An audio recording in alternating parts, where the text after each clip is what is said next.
নির্ধারিত সময়ের আগেই নতুন বেতন কাঠামো। আসসালামু আলাইকুম দর্শক, কেমন আছেন সবাই?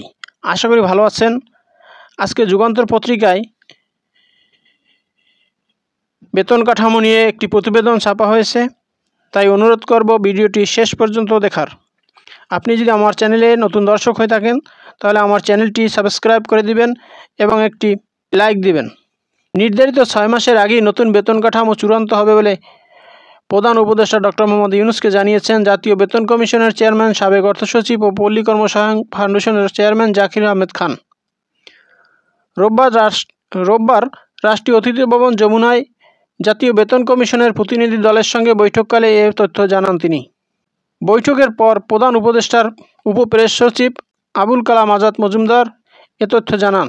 সরকারি কর্মচারীদের বেতন বাড়াতে জাতীয় বেতন কমিশন 2025 গঠন করে 6 মাসের মধ্যে সুপারিশের প্রতিবেদন জমা দিতে বলা হয়েছে।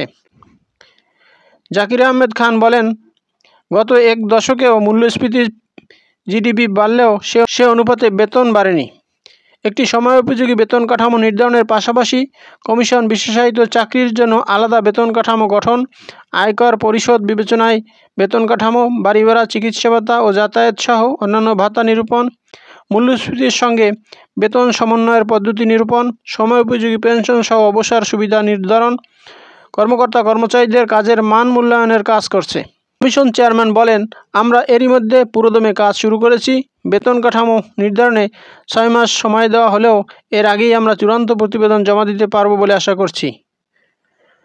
বৈঠকে বর্তমান বাস্তবতার সঙ্গে সামঞ্জস্যপূর্ণ রেখে সরকারি ও স্বায়ত্তশাসিত কর্মকর্তা কর্মচারীদের জন্য একটি যৌক্তিক বেতন কাঠামো নির্ধারণের নির্দেশ দিয়েছে প্রধান উপদেষ্টা।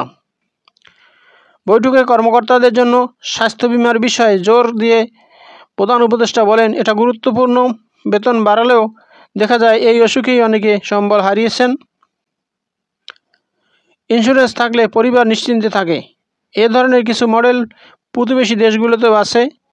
এক দশক পর সরকারি ও স্বায়ত্তশাসিত কর্মকর্তা কর্মচারীদের জন্য নতুন বেতন কাঠামো নির্ধারণে জাতীয় বেতন কমিশন গঠন করা হয়েছে।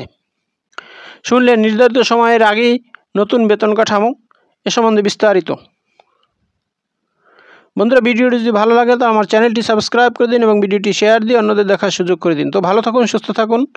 আবার কথা হবে নতুন কোনো ভিডিওতে। সে পর্যন্ত শুভকামনা রইল। আসসালামু আলাইকুম।